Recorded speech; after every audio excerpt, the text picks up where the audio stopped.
This is the Mobile Home Park Lawyer Podcast with Ferd. If you're looking to generate wealth and passive income in the lucrative world of mobile home parks, you're in the right place. You'll discover solutions to the common legal and operational pitfalls and how to optimize parks to maximize income. Your host is in the trenches. He's a real estate attorney, financial analyst, and mobile home park investor and operator. Now, let's turn it over to Ferd. Welcome back, Mobile Home Park Nation. Ferd here again, Dave, with another episode of the Mobile Home Park Lawyer Podcast. Got another great guest for you. Had a lot of interesting stuff to talk about today. He's a value add specialist. He's done some redevelopment, other asset classes as well. So please help me welcome my guest, Frank Rizzo. Frank, thanks for coming on, man. Ferd, thank you very much for the introduction, and I'm really glad to be part of your program. Yeah, well, likewise. Glad to have you. And I know you got a lot of stuff cooking, so maybe tell us a little bit more about your background if everybody doesn't know you, and we can go from there. Sure. My partner and I formed Stone Capital about 10 years ago, where we entered the space. Since then, we've been in and out, probably about 23 communities, mainly in the Sun Belt. Encompassing anywhere from North Carolina straight down, running the whole gamut, all the way to Georgia, Alabama. We focus on some deep value add opportunities. Like you mentioned, we tend to look at communities that, say, other operators might shy away from. And our specialty has been working on those situations, whether it's infill, whether it's infrastructure improvements, or whether it's just maximizing the space in a better way. We've kind of, once we got into this space, Ferd, it's been, and because your focus in it, it becomes all encompassing. So, we built out an organization that just focuses on, vertically integrated, owning, operating our communities from the from beginning to end cycle. Yeah, good stuff. So yeah, value added. Well, I've done a lot of value add as well. So I'm curious on yours. Do you want all your parks to be value add? And then how do you balance those? Because for me, for example, if I've got two parks that are value add, and I have a couple right now that are 2.5 hours apart. So relatively same location, as far as if I find a used home halfway in the middle. So I got to decide which park am I going to send it to? So I'm curious, and then also I've had other parks that have, come to my attention or, and almost fallen in my lap. And I've been like, you know what? I don't need another value add right now in that location. So I personally try to mix in a couple, stabilized parks. Obviously the stabilized parks are competitive, harder to find, harder to buy, especially if you start getting scale. So if you try to buy off market where a lot of the value is, you end up finding a lot of deals that are 20 and 30% occupancy. So I'm curious how you look at those. And is two vacant, would you take something that's 5% occupied, or is value add of you maybe 30, 40, 50% range? I think that's a great question, right? And in total, I think you got to look at the market, right? And what that absorption rate would be and where your competition is. So if you're going to buy something that's a huge infill project, but the absorption rate in that community is going to take you're only going to be able to infill so much during the course of a year. If it doesn't fit, where in 24 months we can stabilize it and get it to the underwriting where we expect it, then it's something that you got to adjust the price, right? Because that's the only way you could really work on it. So there is a challenge to that. And part of the science is, do you have a team in place? And we've been able to grow out of geographic hubs. And when we've got our team on the ground that's running and has been effective in that ground, and we know that we have good managers and our crew there kind of knows our system, then we feel really confident of being able to grow and scale inside of that market. But as we enter into a new market, you're correct, Ferd. You're not going to want to take on a huge project in a new market where you don't have a team in place. So we're very conscious of, because we are doing the work in house, where our team is, what that work schedule is like, where we might be able to relocate people to get on site, kind of balance that logistically with the asset, the acquisitions team, to make sure that we're not just buying to buy, but we're buying and able to execute at the same time. No, I think that's prudent. One thing that we've had to look at over the years, in particular, I got an acquisitions analyst, they'll underwrite certain level of infill. They may say, hey, it's 50 out of 100. We've got, obviously 50 to go. Hey, we can infill one a month. That's just over 4 years. And then I'll say, in a vacuum, I think that might make sense. We can infill one a month. I said, but who's going to do the actual infill? Who's going to do the permits? Who's going to do the site prep, the finding the homes? Who's going to sell the homes? And like, oh, well, we can have this person work on that. Like, okay, well, this person is already doing a very similar project 2.5 hours away. So Right. are you going to infill one a month at Park A and Park B? Because in a vacuum, that makes sense. But together, that smaller unit of people is going to have to do two a month. And they're like, oh, I didn't think about that. And then if you find a home, where's it going to go? Park A or Park B? Especially if the parks do not support new homes. A lot of value add parks, that's part of the challenge too, is the economic support of new homes. It's easy to buy new homes. It's just, can you sell them? You know what? You took the words out of my mouth because and we've seen, and I know you've seen a lot of operators or syndicators come in, and not every market is a new home market. And so we're in one market where, one operator came in and they brought in 90 new homes in a park that they bought. They bought a huge park there, and they sat for, because there was too much supply in that market for new homes. And instead of selling them, they had to rent them. And one thing that you'll find is if you're going to bring in a new home, and I'm sure you've seen this, nobody wants to buy a new home that's 2 years old, right? Right? They want a new home. That's a new home. If that new home sits for a second, then they want the new model, right? They want or you have to discount the home substantially. So it took them a while to work through that inventory, which just kind of depressed the market in that area. But it's a great resale market. And you could sell homes all day long between 20 and 30,000. You just couldn't hit that 60 to 70,000, 90 homes in 12 months. Like there was just not the absorption rate to do that. So I think that's something that you have to be conscious of. And I know you operate in different markets. Probably something you see quite a bit. Yeah, no, I've seen that for sure. And that makes a lot of sense. I mean, one thing we've got in central Missouri, I have 3 parks that are, 2 of them are a minute, 2 minutes apart. The third one's like 45 minutes away. So if we find a used home halfway in between, I know what I can sell the home for in each of the 3 parks. And 2 of them, again, they're literally 1 mile apart. So it's the exact same trade area, but one of the parks is like, okay. One of them's pretty nice. So I know if I get a 1995 3.2 1680 champion and the park that's just okay, I can probably sell that for like 28,000. The park a mile away, I can sell for 38,000. The park that's 45 minutes away in a town of 15,000, that's 12 miles off the interstate, I can sell it for probably 20 or less. So in the third park, I have to sell homes at a loss. So what I've had to learn is, which we brought in a few nicer homes there to make the park look better, but I can see a picture of the home and I can tell you which park it's going to. Mm-hmm. And so manager will be like, hey, we found a good lead. It's a good buy. This home for 10,000. Like, okay, regardless of what you're buying it for, I want to know what I can sell it for. And if it's a 1985 metal, I'm like, that's not going to the really nice park. But if it's a vinyl shingle 2004, that's not going to the third park, and it's only going to the middle quality park if I have a perimeter lot that I want some eye candy on. So I'll almost have a loss leader to make the park look better. And we even demoed one home and put a nice looking house there because you pull in, it's your first impression. But you really got to know at as much of a micro level as possible what you can sell the homes for. And I tell managers regularly, I'm not as directly involved today, but they'll say, well, what do we price the home at? And I say, the answer to every legal question is the same here. The answer is it depends. How do you value the home? Well, which park is it in? Which lot is it in? What are the last ones you sold? What is the competitors selling for? What's the quality of the customer? Which banks are available? Some of our parks, in particular in certain states, some of the lenders were not available. Lenders have different programs. Some lenders have minimums, some have age minimums and maximums. So you got to look at a number of variables, including what do you have in inventory? Because I know when I first did a park myself, I bought 6 homes of 6 different styles from 6 different manufacturers because I wanted to see what sold. Well, the 1466 True Elation did not sell.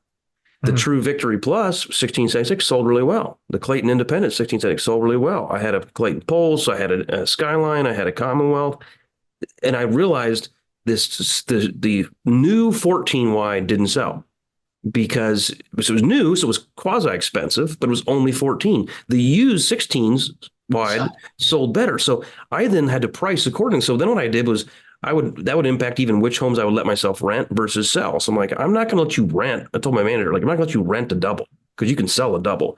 I'll let you rent the 1460 or 1466. So I think knowing that market on the sales side is part of the analysis for the infill and then the value add, I think.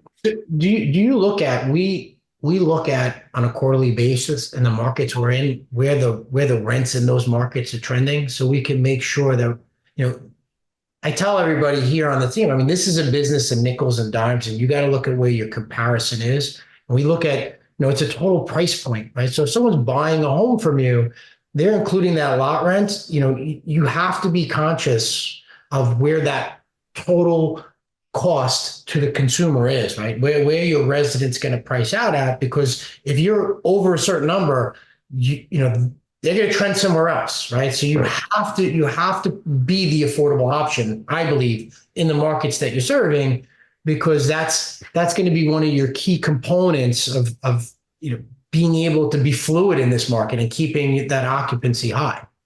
Yeah, no, I think that makes sense. I mean, for us on the value add parks, typically they've been so mismanaged for years that the rents are so stupid cheap that we're not even pushing the rents near where they can be because we're trying to get the infill. So if I've got rents that are at $220 and home rents are $1,100 for a 3-bedroom apartment, I got a lot of margin there. I can bring a mobile home in and rent it for $700, $750 all day. Could I get it $950? Maybe, but I'm trying to get the absorption, so I'm keeping it a little artificially light. I'll get rents up later in life. Now, some of my parks that are stable and some of my parks that are in really nice markets, everybody else's rents have gone through the roof so much that we've been able to, be a little bit more aggressive on rents, and it's still a good value proposition for the customer. And I'm in the Midwest, so I don't see the same level of swings that maybe coastal stuff does, or I don't know, but the Sun Belt, I think you guys had a lot of strong rent growth the last 3 to 5 years. So I think some of those markets have declining rents now. We really haven't experienced, we've never decreased our rent. I've got one park where it's a really rough and tumble park in a blue collar town where we have not increased rent. We just, hey, fill it back up, keep the rent the same. And part of it's because for whatever reason in this park, when we bought it, it was $400 a site. And right across the street is a really nice park. Well, right across the street's an apartment, but immediately adjacent to it is a really nice park with a playground and all kinds of stuff that we just didn't have room for in ours. And it was owned by, at the time, Strive, and they were $350. Ooh. So I was like, how can I'm already $50 a month above the best park within 100 miles. So I'm like, I don't want to raise rent as I'm trying to infill. So that park I've kept literally, I think today we're at 410 and it's been 4 years. So we moved it $5 and then we missed a year. We used to be like, hey, $5 every year, but then we paused a year.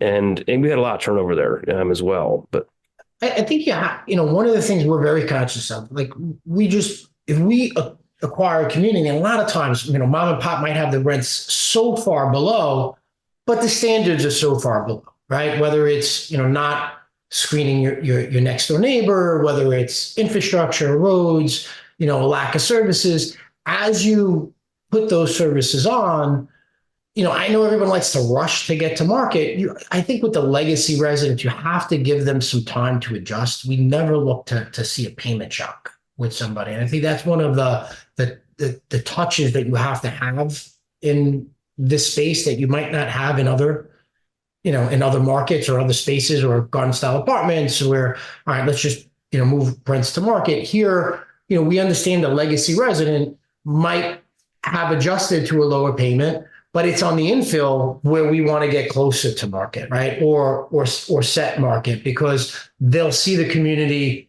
as it is now, not as it was 12 months ago. So I think that's where you have to blend that into your underwriting and set that expectation that if I have legacy residents that are just that they're gonna take some time before I can get them to that, $400 a month lot rent, because they were sitting at 220 for so long. We don't want to just, we don't want to go, day one, and get you to where we know market is, right? We want to give you some time to absorb. We want to add some value to your community. We want you to see that value, whether it's we're going in there and, improving, your skirting, your roof, your exterior on us. I think once you do that, people kind of understand that, hey, you did something for me. I'm willing to kind of give a little something back in terms of lot rent increase to you. No, I agree. I mean, there's a lot of strategic reasons as well to do that, right? I mean, if you take the rents from 200 to 400, you're more likely to be on Channel 9. You're more likely to have rent control come to your town. You're more likely to make people be homeless, and that's not going to make you feel good. You're more likely to get somebody throw a rock at your truck when you drive through. I haven't had that happen to me yet, though. Yeah, good for you. I haven't actually had it happen either, but I've had people be pissed before a rent increase. So we've kind of toyed, and I know there's one big operator in particular that has been on the show. He made a comment that if they're going to do a bunch of different improvements, they may say year one, we're fixing the roads, $50 increase. Year two, we're adding a playground, $50 increase. Year three, we're going to add, new berms and flowers and bushes everywhere. But then they kind of ran into what happens in year four? There's nothing left. Mm-hmm. So I've tried that approach a little, and I'm curious your opinion here in a minute, but on that, but what I've kind of preferred to do is I just go gangbusters out of the gate. But instead of taking the rent up $100, I'll still do $30 or $40. But then next year I'll say, as you will recall, we did ABC improvements rather than increase the revenue by another 30 or $40 at the same time. We've spread it out over several years. And then I kind of tell them look, I increased it 35 last year. I'm going to do 30 this year. And hey, foreshadowing, it's going to be another 30 next year. But you can see, and I'll sometimes even reference the dollar amount. As you can tell, in the first month of ownership, we spent $150,000. Clearly, the $30 rent increase for 40 of you didn't cover that. And so I've kind of communicated it, and that's worked pretty well. But when I've owned the parks, some of these parks I've owned for 5 years, if the fifth year increase, they're kind of like, what did you do? It's going to go on forever, So how do you approach that when you're doing a value add? Because obviously, if you put all the stuff in there right away, it makes it easier to sell houses when you got 5 amenities instead of 2 amenities, for example. So we'll go in look, each community is a little different, but mostly the same. I mean, we're doing the cleanup. We're doing the major site work that has to be done, whether it's debris removal, whether it's cleanup of the community, whether it's road work or infrastructure work, that has to be done step one, right? So we get that done.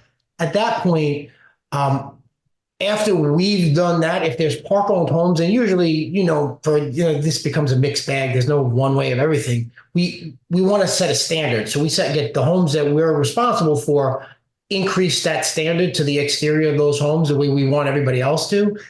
And we offer an opportunity for everybody else we'll help them get it along on exterior work, whether it's skirting you need done, we'll cool seal your roof, we'll do some exterior work to make your home standard, which is going to be your responsibility after we do it. At that point, as we start to phase in increases, well, you've already gotten your roads repaired, we've already reskirted your home. If we told you that you had to reskirt your home, it was going to cost you $2,500. If we did it for you, now you have skirting. If I ask you to pay $50 more, you're still making out on the deal. For us, we get a home that we don't own that looks a lot nicer, makes it easier for us to infill the rest of it, because no one wants to buy a new home where maybe their neighbor home is a little unkept, right? Right.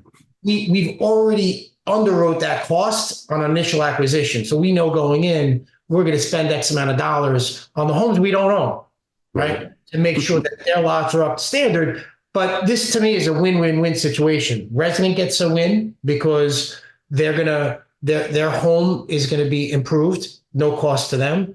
Community gets a win because it's going to look better and it's going to make it easier for us to sell the new homes that we want to bring in. And additionally, we're going to increase the cash flow and the value of the park, because now we'll be able to step in and increase, and people can understand because they've actually gotten something back for that money. So, we take that approach. So we have to step in that raise, and we understand that we're probably anywhere, depending on the community and the work, 6 to 12 months out before we're going to initiate our first increase after we acquire a park. Yeah, no, that makes sense. Yeah, I like to, if I'm going to do the value add, especially big infrastructure stuff that's visible like roads, I like to do it right away and before we send a rent increase. Yes, Because it makes it so much easier. I mean, in my opinion, fixing the roads is probably the most well received of any value add improvement. I'm curious which, maybe two or three, and I'll give you a few more of mine. Two or three things that you feel like people appreciate, and then two or three things that you're kind of disappointed that they don't appreciate more, and that you think they should, as far as improvements to the community. I've said this, after buying the park, the most exciting day is watching the roads get done. Like everybody watches, right? We see it, like, and everybody sees that's happening, and no one gets. I guess you do this long enough, anything will happen. I've had one person in one park, when we said we were doing the roads and we were just talking with him, looked at me and says, "Well, I guess that means the lot rent is going to increase," and like he was mad about it. Like, yeah. I've had that happen too. We sent a survey to one park. What amenities do you want? We had like 10 amenities to choose from. So everybody picked your top 3, and everybody selected. The roads were horrible. We were going to do the roads anyway, but we made it seem like we gave you what you wanted, right? Everybody selected the roads. We had like 50% participation. So everybody that responded, they selected the roads, except one person. It was like rated on 1 to 5. One person put no on the roads because I know that it's going to mean my rent's going way up. He's like, he must have lived up front because he'd have to drive over all the potholes. But the thing about it is, think about how much damage it does to their cars in other ways, and you're actually saving money down the road. So that to me is the most. I love being down there for that day. It's the most exciting day. The tree work, which I happen to love, when you come into a community that's just overgrown and has debris and has homes in there that have just been left to be overgrown, removing that, clearing back the tree, it's almost like giving like when you get a nice haircut and you look back, and you could actually see the beauty of the park through the mess of the overhang. And I happen to love that. I think it gives the community a completely different look and feel. So I happen to think that that's another big improvement that and it doesn't have to cost a lot to do it, but it definitely improves the look and the feel of any community. And I guess one thing that you do that doesn't get as well received or doesn't get as noticed is when you do like the necessary infrastructure improvements and upgrades. And listen, from a resident perspective, that's what should be done, right? But a lot of times you go into these communities that have, and when we first bought parks, we would only look at city water, city sewer. Now we have well and septic, and we've gone in there and we've replaced water lines, and whether changing pumps, and sometimes a lot of preventatively, like we just know, like, hey, this is the time. Let's do it now. Let's get it out of the way. And obviously for the resident, they don't realize or recognize that impact, but it's very costly to do. So you want to run new lines in a community and you're doing it for them. And we don't expect them to realize it, but we do, when you do that, it is a very, and I'm sure you've had to change some water lines. It can be a very costly endeavor. But it's necessary, and I think it's an improvement that is unseen, unrecognized, but so needed. Yeah, good points there. So I've one thing that interesting on the tree work. So I've only had a couple parks. I'm trying to think of how many. At least I guess three parks where we had to really remove the canopy of the tree line that was like hanging over the trucks and everything. So when we've done that tree work, it's been appreciated, and it makes a big difference. So that's why, just like the roads are easy. Everybody sees it. It's good value for everybody. The tree work that removes canopy has been well received. The other tree work, I feel like, is the thing that frustrates me the most, because we'll spend a lot of money. I think we cut down like 60 trees in this one park, dead trees in this one park we renovated last year. And it was a game changer to me. All these dead trees, it looked like an abandoned neighborhood. They're going to fall on your house.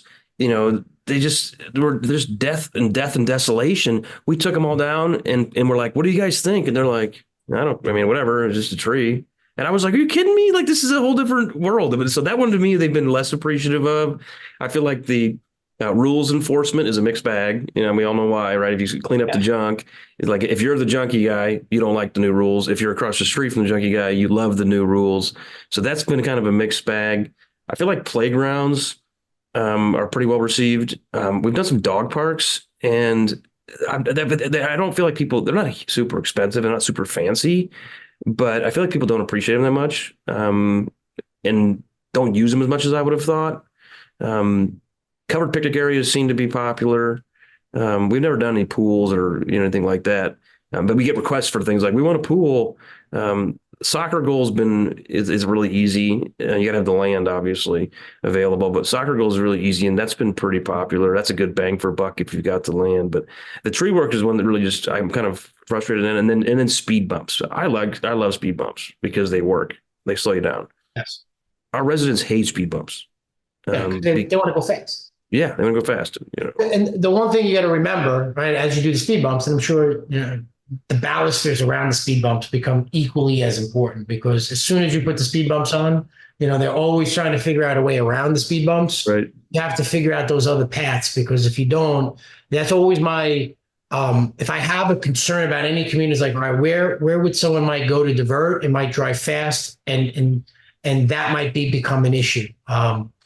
So that's always concern as we're laying things out and we're looking at where that might be an issue and how that might impact the resident. Something else, and it sounds so simple.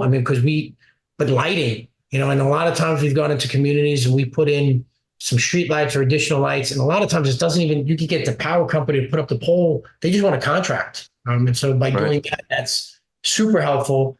And having a lighted community sometimes is a huge value add over the community that doesn't have it, right? People just like that fact that, hey, I got a street light down there. I'm not coming down into darkness.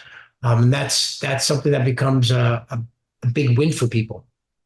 Yeah, I hadn't thought about the lighting, but I did definitely agree. And I had one value add park that we had filled a ton of houses that have an entire street that was empty, and the light would be on one end, and then the next house was say 10 down.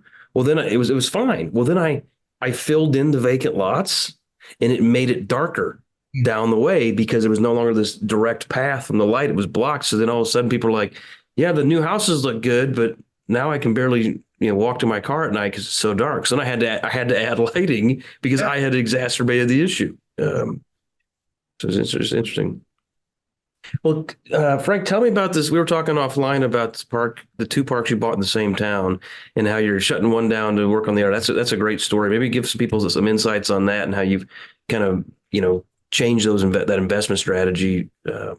So we were looking at one park in Laurinburg, North Carolina, and the first park we were looking at, mom and pop ownership. There's 134 lots, and as we were talking with the owner and trying to get sense of who they are, why they're selling, what's going on, what was your vision for the park? We found that they owned the only other park in town, right? So the city had two active mobile home parks. They owned both of them. One of them was 40 units. One of them was 134 lots, and both of them were half filled. So for us, as looking at this, one, I didn't want to fund my competitor, right? And buy their big park and give them an opportunity to fill up their small park. And then secondly, so it didn't make sense to have two half-filled parks. So we ended up extending the deal. We bought both communities from them.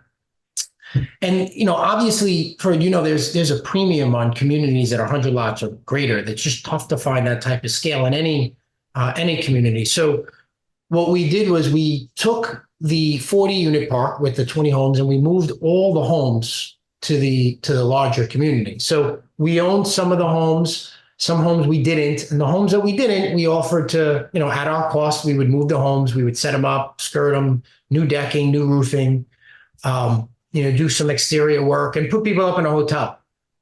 So as we're going through the process, every resident that didn't own that owned their home, all but one of them agreed to go, right?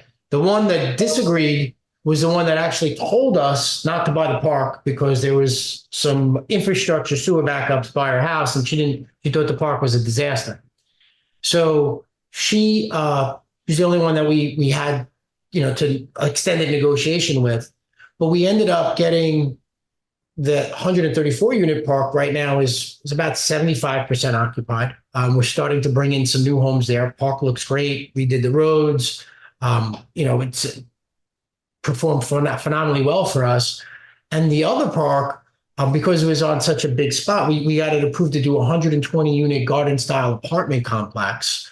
So that will be repositioned as a garden style apartment complex in a city that is just in a need for housing. I think they're expecting about a 6% population growth this year, and there hasn't been any, apartment developments or new developments there happening. So there's definitely an affordability issue and a housing shortage in Laurinburg. And so this is, we just felt this becomes a way to access or to access that need as well.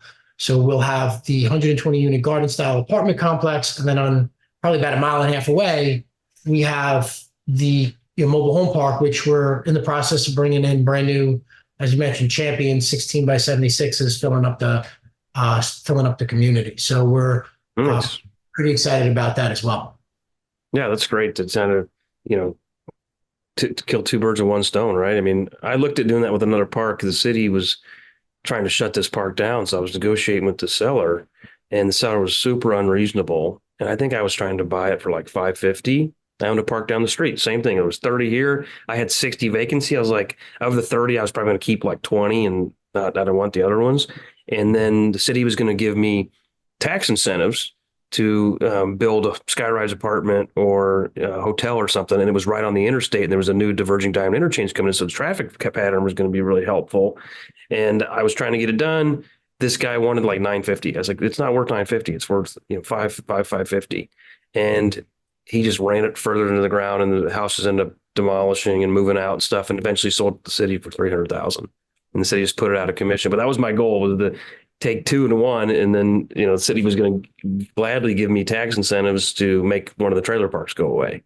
I tried, but I didn't get it done like you were able to do. Well, we were very fortunate. We had sellers that realized that they, one of the sellers he wanted out. He was done. He was ready to retire. And the other gentleman that actually works with us is one of our best on-site property managers now. He's working the site, and, he's participating with us and kind of executing on the vision that essentially he had in the first place anyway. Right. So, he's actually said, his 10-year plan, we were able to execute in 6 months just because we were able to invest some capital to get it there. And like I said, we happen to be very fortunate where we are in Laurinburg. We're right on that I-74 corridor, and there's such great things happening there, businesses relocating there. So, we looked at that as a great opportunity for us to kind of expand into kind of that growth phase as well with one of those sites. Maybe before we go, any specific tips or tricks, if you will, on value add is, like lessons learned, like if there's something you've missed or something that maybe you didn't miss it, you're like, I'm really glad that I inspected X or I did Y. I mean, you just mentioned in Nuremberg there, new businesses coming to town. Like that's obviously really good if you can figure that out during your diligence, that it's a growing economy as opposed to declining economy. But as far as the other value add components, what comes to mind? I would say, number one, don't underestimate your CapEx spend, right? And I think a big mistake people make, and I've seen other operators make or investors make in the space, they come in, they have a plan, which is kind of a scaled down plan, and expect to take the rest of the money out of, say, cash flow. It never works, right? If you don't come in day one with your true cost estimate of what it's going to take to make that community work and the improvements you want, you're going to find yourself never being able to get those improvements done and effectuated to make the change in the community you want to have. That's one. And something I would tell you to look for, and a mistake we made early on, I mean, you have these trees between the homes, and it can look beautiful. And you think, what a great look and feel but you don't realize the damage that those trees can really cause on the ground, right? Whether it's the sewer lines, septic lines, to the homes themselves. So be very conscious of where those trees are, those tree roots, those tree limbs falling down during a storm.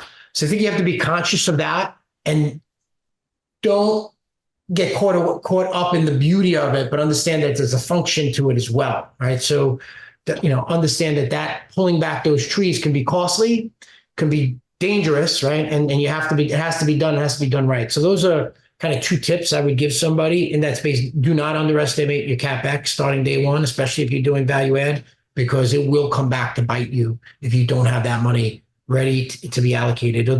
It'll delay your plan and maybe delay an exit down the road. No, that's a good tip. And in addition to CapEx, I mean, you may lump these together, but park-owned home repairs.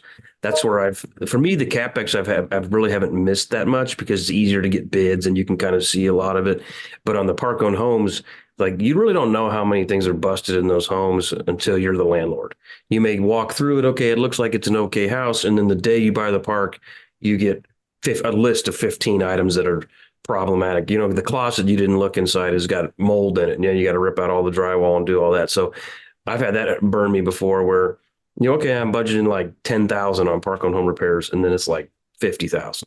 I think you got to know who you are, like what your model is. Are you going to repair every park-owned home? I mean, you could spend 50,000 in a home, or are you going to offset that home and let somebody else do that work? So you got to know that model and be comfortable and just stay with it, because you're right. You can get into that park-owned home and 10,000 can become 25,000 in a heartbeat. Yeah. And you might not see a return on that dollar. Right. But we had that one issue in one park in particular in a really good market. We had a park in St. Charles, Missouri, which is an affluent suburb of St. Louis. And there was a shop, and the shop already had a little office and it had a half a bathroom, and it was a masonry building. So we thought, okay, let's just turn this masonry building into a single wide, and just, build it out. And I think we budgeted $20,000 to do it. I mean, it already had, plumbing, electric, it already had good walls and roofs. But we can do that. Well, then when we went to do it, we had to get a permit because we were going to, for some reason we didn't get a permit. One of the things with the permit, the issue was we were going to put windows in. Right, because there's a masonry building. Well, if you're going to put a window in, it's got to be certain size, got to be certain style, and that required an additional permit. And then the only guys that were going to do the work were licensed contractors, and because it was an affluent market, they were renovating McMansions, they were building McMansions. So the low bid we got was like $78,000. I'm like, I'm not going to spend $78,000. I'd literally be better off just demoing it. Yeah. And bringing a single wide in brand new and to be way cheaper. But then I couldn't do that because it was grandfathered in on setbacks, was too close. So then I couldn't, if I knocked the building down, I couldn't put another home there. And this was $500 market. So I was like, I want to keep the occupancy. So what we ended up having to do on that is we just found a guy that he rented it was a Hispanic guy, had a construction crew. And he had guys come in seasonally. And then he had cars all over, and he'd have them all double and triple up on some of the homes.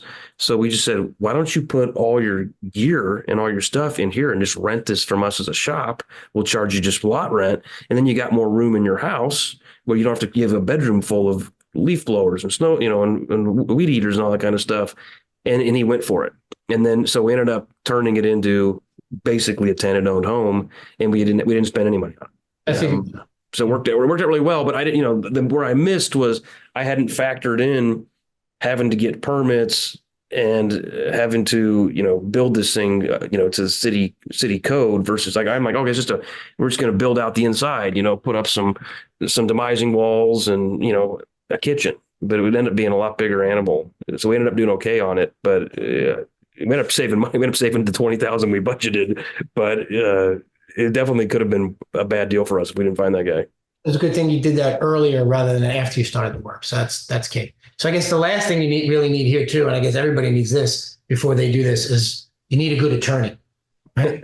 Without a good attorney, you'll catch yourself in a situation which maybe you spent 20,000 and not. So that's another good thing. You need a big good attorney before you get into any of these. I'm going to write that one down. Make sure I don't miss that.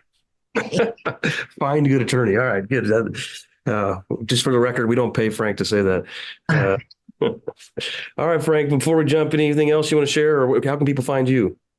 If anybody wants to find me, you can find me on our website, which is stonecapinv.com. Additionally, you can find us on, we have a video series called Trailer Park Turnaround, where you can see some of our journeys on YouTube. So that's YouTube Trailer Park Turnaround, or you can catch us on the mhpexchange.com. All right. Good stuff, Frank. Thanks for coming on. Appreciate it.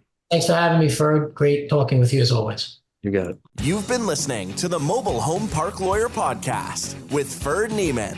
Ready to learn more? Go to www.themobilehomelawyer.com for free resources and materials to help you succeed. If you love the podcast, go to Apple Podcasts, give us your review, and subscribe today. Thank you for listening.